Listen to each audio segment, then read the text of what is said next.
خلکی عفرینه مایتی کرن و ایریشین ترکیا لسر دور خوش شرمزار دکن. سربازین عراق دکفنه نیو باجار کفنه موصله و دورین جر دست داعش برطنگ دبن. و ایرو رجع سرخبونا امریکا و شاهین حتا درنگیا شوه دست بدکن.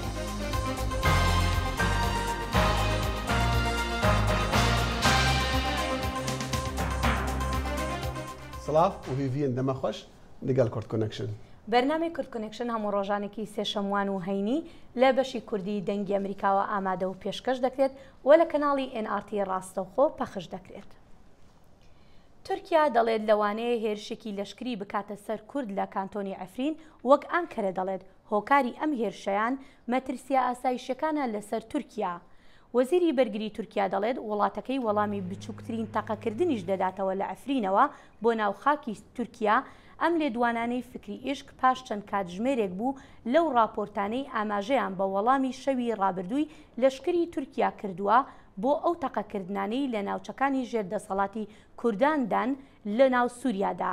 تورکیا لایەنی سەرەکی کوردی سووریایی کە وڵاتە یەکگرتووەکانی ئەمریکا پشتیوانیان لێ دەکات بە بەشێک لە پارتی کرێکارانی کوردستان دادەنێت کە شەڕی دژ بە حکوومەتی تورکیا دەکات. وجی بۆ شەرمەزارکردنا گەفە و مایتیکردنین تورکیا دەدەڤەرە عەفرینیدا خەڵکی عەفرینی ئیرۆ خۆپیشاندانا کە ڕێ خست و جواکە نێفندەتەوەی خواستن ڕێ لە حکوومەتە ئەردوگان بگرن. بە هەزاران وڵاتیان ئەفرینێ تەوی خۆپیشاندانێ بوون هەروەها بەرپرسیان رێڤەبەریە خۆسەرژی بەشدار بوون. Di xwepêşandanê de sloganên şermezarkirina êrişên artêşa Tirk hatin bilindkirin. Welatiyan piştgiriya xweş bû hêzên YPG, YPJ û Hesedê dan nîşandan û biryardariya helwesta xwe wiha ji kêmîraya dengê Amerîka ra anîn ziman. Em va êrişên dewleta Tirk û çeteyên wê şermeza dikin bi tundî em gelekî berxwedêrin li vê derê em ê berxwe bidin çawa me Daeş li Kobaniyê têk bir em ê li Efrînê jî dewleta Tirk û alîgerên wê têk bibin. Li vê miletî binire Erdogan Kerdogan li xwe vegere em pîrin em jinin umrî me heftê heşê sala em ê xwe nav şebî te bifecirînin em bi ticarî natirsin em natirsin em bakir em başûr roj lat roj ava em yek parçene.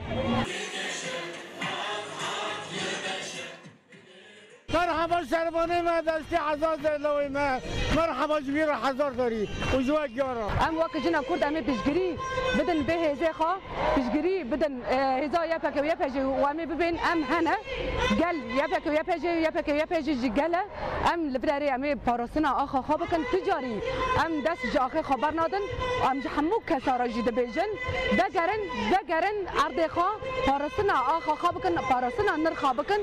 Artêşa Tirk liv û tevgera xwe li dûra Efrîn û Şehbazê de kiriye. Gelê Efrînê jî daket Kolanê û dengê xwe li dijî êrîşan bilind kir. Welatî dibêjin ew dev ji axa xwe bernadin û dê li ber xwe bidin. Herwiha bang li civaka navnetewî dikin ta sînûrekî ji kiryarên Tirkiyê re deyne. Newrûz Reşo, dengê Amerîka, Efrîn. لەشکری وڵاتە یەکگرتووەکانی ئەمریکا دەڵێت ئەو هێزە سووریاییەی کە هاوپەیمانی ئەمریکایە توانیوێتی دیواری بەشەکۆنەکەی شاری ڕەقا تێپەڕێنن. سەرکردایەتی نێوەندی لەشکری ئەمریکا لە ڕاگەیاندنێکدا دەڵێت هێزەکانی سووریای دیموکرات لە دوو شوێنەوە توانیویانە دیواری ڕەفیقا ببڕن و بەمەش خۆیان لە بۆمبەچێنراوەکان و سێرەگرەکانی داعش پاراستووە. هێزەکانی سووریای دیموکرات کە کورد ڕێبەرایەتی دەکات بە پشتیوانی هێرشە ئاسمانەکانی هاوپەیمانانی بە سەرکردایەتی ئەمریکا و هەروەهاش هێزی تایبەتی ئەمریکا لە هەوڵی ئازادکردنی شاری ڕەقەدان.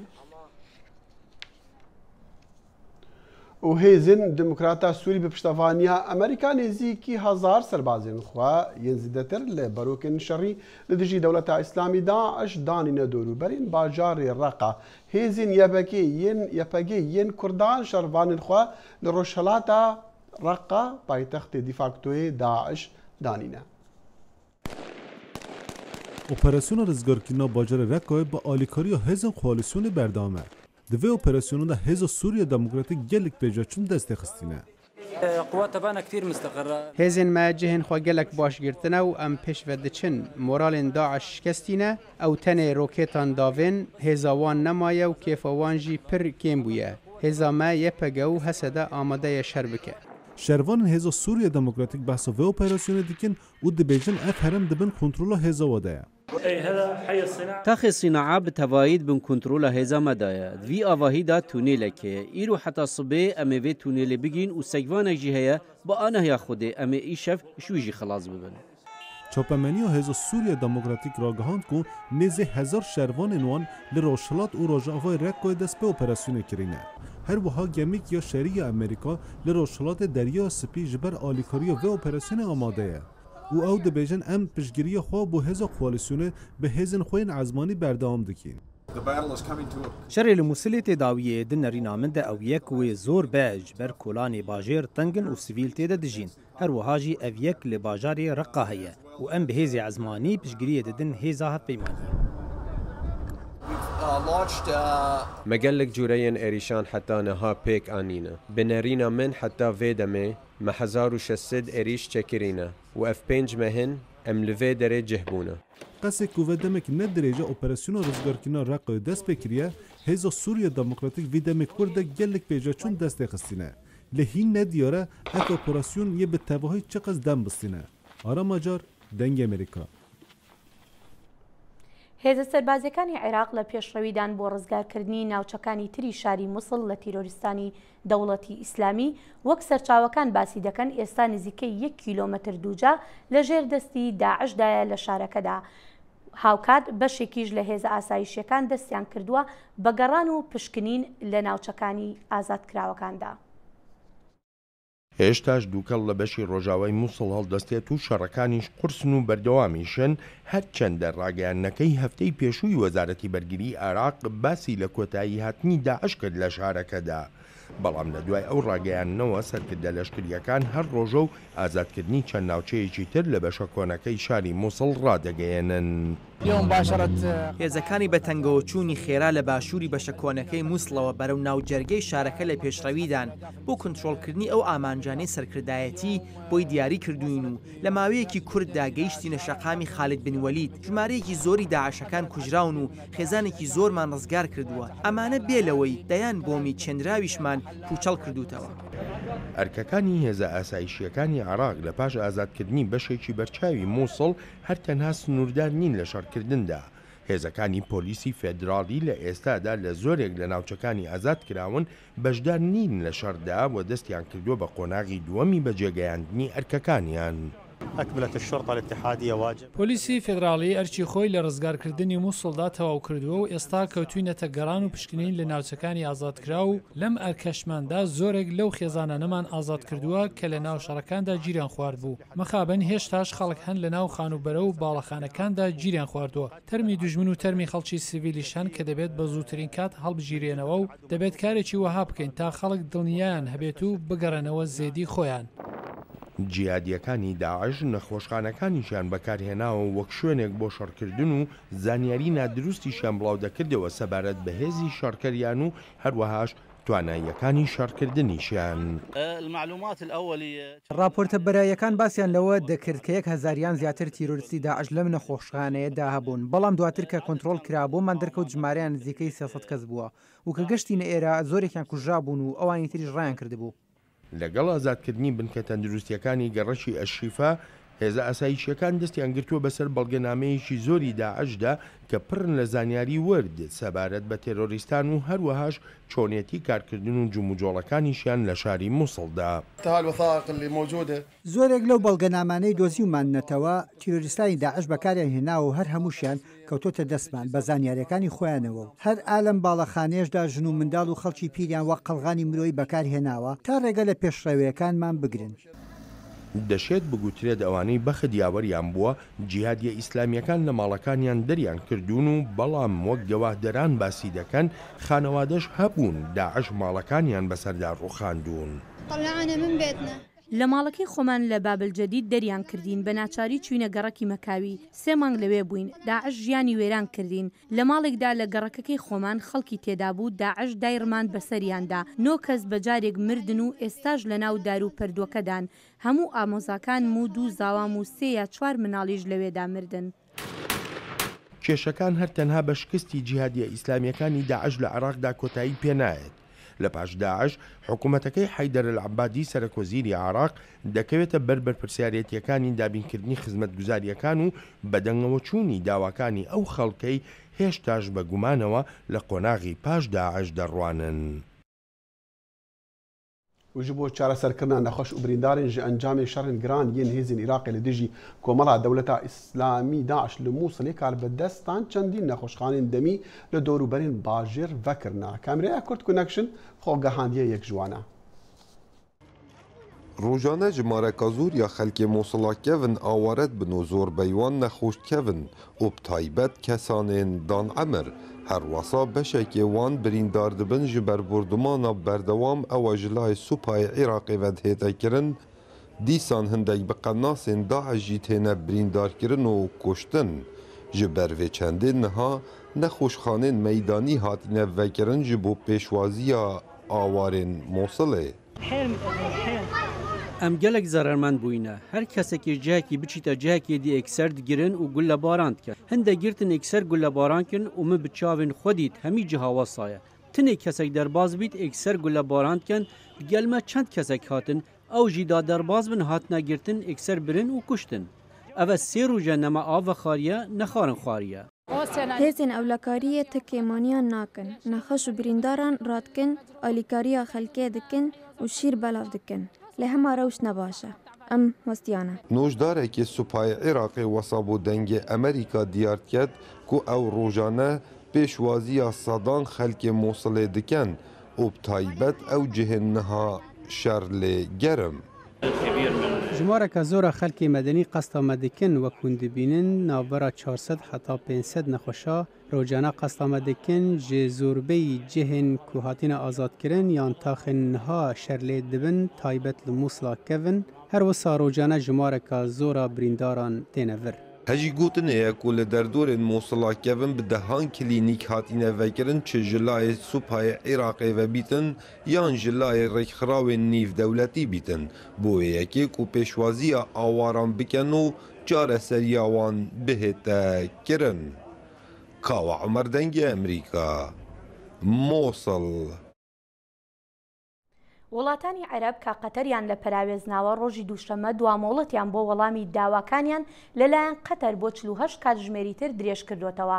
ئەمەش لە کاتێکدایە کە دیپلۆماتی باڵای ئەو وڵاتە وەڵامەکەیان بە دەستنووسی میری قەتەر دەگەیەنێتە کوێیت. گەیاندنی نامەدەستنووسەکەی میری قەتەر بۆ کوێیتەکان وەکو دەگوترێت وەڵامی داواکانی وڵاتانی تری کەندا و وڵاتی مسرا نەبووە مای دڵنیایی لای عەربستانی سعودیە کە دۆحە مەرجەکانی ئەو وڵاتانە بەجێبگەیەنێت. هدف من وراء الإجراءات التي تم اتخاذها ئەو ڕێوشونانەی دژ بە قەتەر گیراونەتە بەر بۆ گۆڕینی ڕێبازی ئەو وڵاتەیە لە کاتێکدا ڕێبازەکانی زیان بە قەتەر و جیهانیش دەگەێنێت. ئێمە چاوەڕوانی وەڵامیان دەکەین و بە وردی تاوتۆی دەکەین تا هەڵوێستی خۆمان لەسەر هەنگاوی داهاتوو دیاری بکەین. عەربستانی سعودیە دەڵێت زۆربەی ئەو داواکاریانەی ئێستا کراون لە ناولیستی داواکاریەکانی ڕێککەوتنی ڕاستدا هەبوون لە ساڵی 2014. تورکیاش کە داخستنی بنکە لەشکریەکەی لە قەتەر یەکێکە لە مەرجەکانی وڵاتانی عەرب دەڵێت دەبێت ڕێز لە سەروەری وڵاتی قەتەر بگیرێت و بەرگری لەکردنەوەی ئەو بنکە لەشکریەی دەکات.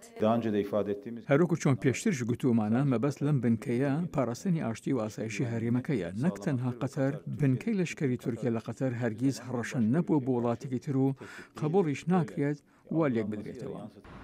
عەربستانی سعودیە مرنیشینەیە گرتوەکانی عەرب میسر و بەحرین لە 5 مانگی 6 هەموو پەیوەندیە دیپلۆماسیەکانیان لەگەڵ قەتەردا بچڕی و لە 22 مانگ لە ڕێگای کوێیتەوە داخوازیەکیان پێشکەش بە قەتەر کرد کە لە 13 خاڵ پێکاتووە و 10 ڕۆژ مۆڵەتیاندا بۆ وڵاتە دەوڵەمەند بە نەوت و گازە کە وەڵامیان بداتەوە.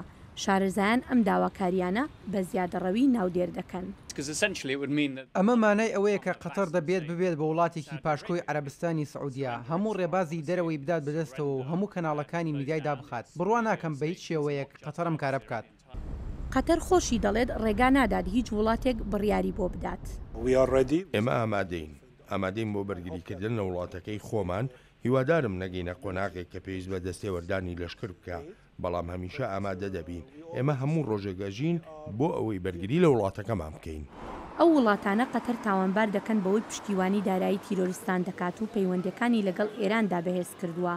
وە لە قەتەر نکۆڵی لە پشتیوانیکردنی گروپە توندڕەوەکان دەکات و دەژڵێت پەیوەندیەکانی لەگەڵ ئێراندا وەکو دوو وڵاتە کە کۆمەڵێک پاڵاوگەی گازی سروشتی هاوبەشیان هەیە. د تەڤلەهەڤیە بوویەراندا ڕاستی gelek caran nixam tê dimîne.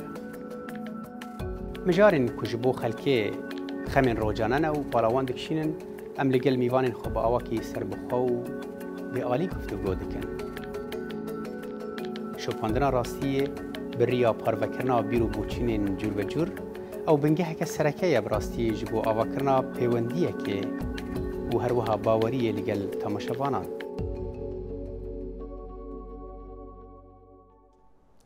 ئامادەکاری و پرۆڤژ بۆ شاهین ڕۆژە سەرخەبوونە ئەمریکا لە واشنگتن پایتەختی ئەمریکی دەست پێکردنا لەوێ ڕۆژێ لە ساڵە 1976 ئەمریکا ڕاگەهاندنە سەرخەبوونێ پەسەند کرد و شاهین ڕۆژان نیشتیمانی گێڕان.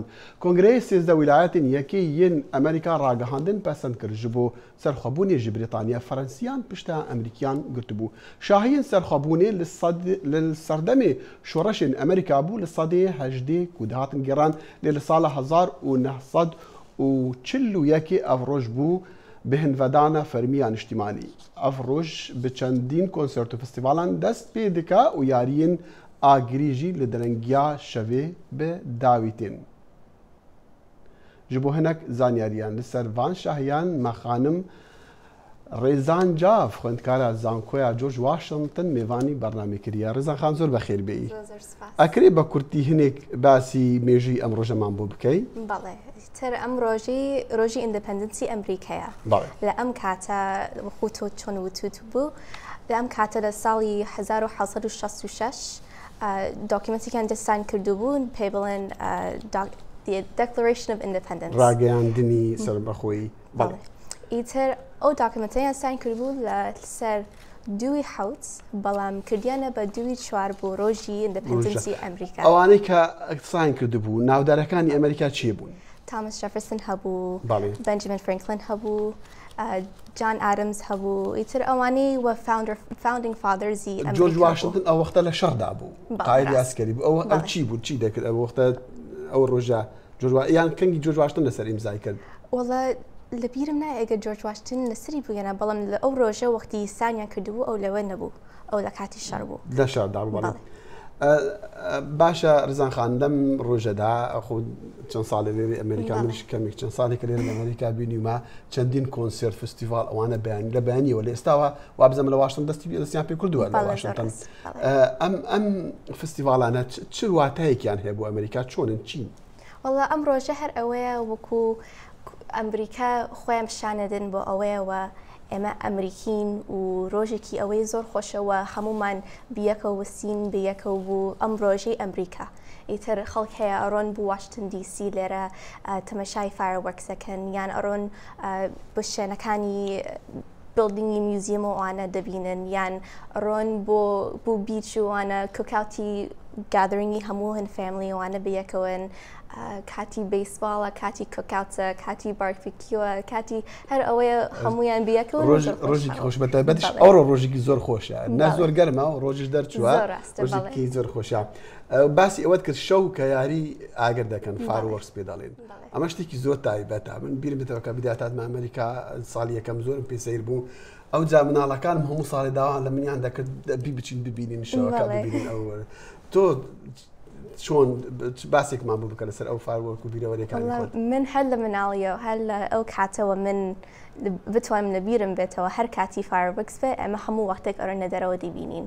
کاتێکی زۆر خۆشە ئەوەیە لەسەر گیاکەمێنی و تەمەشای ئاسمانەکەیتەوە هەموو فایروەرکی جوان و ڕەنگی سوور و شین و هەموو ڕەنگەکانی جوانی ئەمریکا دێتە سەری. ئیتر مناسبێکی زۆر خۆشە لەگەڵ عائیلەیەکی جوان. هەڵبەتە خەڵک پێک وادە لەچوون بەتایبەت پێش ئەوەی ئەو فایوەکە دەست پێ بکەن ئیتر خواردن و گۆشت کۆکات دەکەن و کوردەکان دۆڵمە دەبن دڵماکەن کە باب دروست دەکەن بۆ خۆیان زۆر ڕاستە بەڵێ من حەز دەکرد تۆ بیرەوەریەکانی خۆت یەکەم جار چۆن بوو کە بینیت وەڵام من یەکەم جار ئەوە توانم بیرم بێەوە بزانم 4 ساڵ بووم ئیتر ماڵمان زۆر نزیکی پارکێکە لە نای خۆمانی تر بە پاوڕۆڕین لە نای و شوێنی خۆمان وەرەگرین تا فاربەکان دەست پێکەن و ئەبینین سەر لە سەری ئاسمان تەماشاکەین و هەموو فاربەکی زۆر جوان هەیە ئەستێرەدانن یان هەیە فاگی ئەمریکەوە دانن ئەوانەی تر مانزەرێکی زۆر جوانە بەڵام بەستەکە ئەوەیە ئەو ڕۆژە ڕۆژێکی زۆر تایبەتی ژیانی ئەمریکیەکانە ڕۆژی سەرخەبوونی وڵاتەکەیانە بەڵام بۆ کوردەکان چی دەگەینی کوردەکان چۆن بوو کوردەکان ئەوەی خۆشەوە ئێمە ئەمریکین بەڵام هەر کوردیشین لە ئەسڵەوە هاتووینە بۆ ئەم وڵاتەی خۆشی خۆمان ئیتر ئەوەیە ئێمە کاتی خۆمان نەوروزەوانیش سەڵبریت دەکەین بەس لە کاتی 4 جوڵای Independence Dayش هەم سەڵبریت دەکەین ئیتر ئەوەی خۆشە تێکڵاوی کوردەکەی و هەن ئەمریکیش بیەکەوەیە ئەتوانین بە جۆرەکی جوان نیشانی دێن ئەمڕۆ چیت هەیە بەرنامەکە چیە بۆ ڕۆم بۆ ناشنۆ ماڵ فارڤەکسەکان دەبینم ناشنۆ مۆڵەوەی ئێرەی واشنگتن چونکە زۆر قەرەباڵ لە خوشتی وا دەبێت دەبێ ئاگالێ بێ هەڵبەتە شتێکی زۆر ڕۆژێکی زۆر خۆشە و هیوادارم کاتێکی خۆش هەبێ بۆ ئەو ڕۆژە و هەموو ڕۆژەکانش زۆر سوپاس دەکەم زۆر سوپاس ڕێزانجا خوێندکارە زانکۆیا جۆرج واشنگتن میێوانە کورد کۆنێکشن بوو هەف جنس خواز ئانکو ژن و مێر یان ژن و ژن یان مێر و مێر پێک بە بژین دجڤاکا کوردیدا شەرم و فەهێتیە بەلکو ئەو گوتنەک بێڕێزکردنیە دەvê hevpeyvîna taybet da revîn doskî ji xanim Şîrîn Qureşî dipirseka kengî wêzanî ku ew hevcins xwaza û ka rewşa hevcinsxwazan li Kurdistanê çawa ye. تقريبا 2 ساڵ ئەبێت کە هەستم بۆ مووزوعا کردووە لە خۆمدا بەڵێ و بە ئاشکرایی ئێڵم و بە شانازیشەوە ئێڵم نەک بە ئاشکرایی کە من بایسێکشواڵم بەێ شرین دەیکاتە و بابێتە چاوا ئەڤ یەک قبول کرد و تە کەنگی گوتێ پشتی چ دەمەک تە ئەڤ یەک ئاشکرا کردبووان من پەیوەندیم بەقوت نییە لەگەڵ باوکم کە بم هەیە مۆزوعی بۆ باسکەم بەڵام لەگەڵ دایکم باسم کردووەوە دایکیشم ناتوانێت کە من سەپۆرت کات وەکو ئەوەی کە بڵێ واو شانازیم پێوە ناکە ئەوە ڕاستیەکە تەنانەت زۆر جار لەوانەیە حەول بدابیشی شارێتەوە ئەو مۆزوعە کە من بایسێکشواڵم بەڵام وەکو ئەوەی کە بیهەوێت لەگەڵ من قسە بکات و دڵی من خۆش بکە وەکو دایکێک کە هەموو بە وەزیفەی خۆی ئەزانێ شتە بە منی وتووە کە یا من ئەو شتم قبوڵە و سەپۆرتی کردووەم ینی فقط تەنها لە چوارچێوەی قسەدا بەێ شرین خان تانها وشەیە سەکس کورد شەرم دکەم بکاربینن تەوی و سەکس تشتێکی گەلێکی نۆرمال و جوانە دژیانێدا بۆچی شەرمە و بە ئاشکرایی بەحس ناکەن بەڵێ ئەوە ڕاستیەکە وشەی سێکس شتێکی زۆر نامۆیە لە کۆمەڵگەی ئەمە لەبەرەوەی کە نائاشنایە بە گوێچکەکانمان ینی لە هیچ شوێنێک ئێمە وشەیە نابیستین نە لە میدیاکان با بڵین نە لە ئەو شوێنێک کە دەرسی لێ ئەخوێنیت یان لەناو ئایلەکەی خۆشمانایین لە زمانی دایک و باوک و ئەو شان ئەو وشەیە هێڵی سوورە باشە شرین خان تو هەز دکەیت و میدیا چ کار لە سەرڤەیەکێ ناکە و بابەتە هەفجنسخوازیە بەحث بکەن و تەنێ ئەف کێمانی ژ میدیاتێن یان ژ حکوومەت و سیستەما پەروەردێ زۆر ئەو شتە گرینگە بەجددی پێم خۆش بکە پرسیارە کرد لە کۆمەڵگەی ئێمە هەزاران کەناڵ هەیە و بودجەهایەکی زۆر خەیاڵی تیا سەرف ئەکرێت بەڵام کە کەناڵەکان ئەگۆڕیت دوا بە دوای یەکتری هەمووی دائەنیشێت باسی ئەوە ئەکات کە لە فڵان شوێن تەقینەوە کراوە لە فڵان شوێن شەڕە یا هەر شتێک بەرنامە هەیە کە ناوی بەرنامەکە فڵان ژن و ژیان و نازانم ئەو شتانە کە باسی ینی با بڵێن پشتگیری ژن ئەکات هیچ شتێک لە ڕاستیە بۆ ژن نەکراوە لەم بەرنامانەدا و لە هاوشێوەی ئەو بەرنامەیە کە ئێستا زۆر زۆرە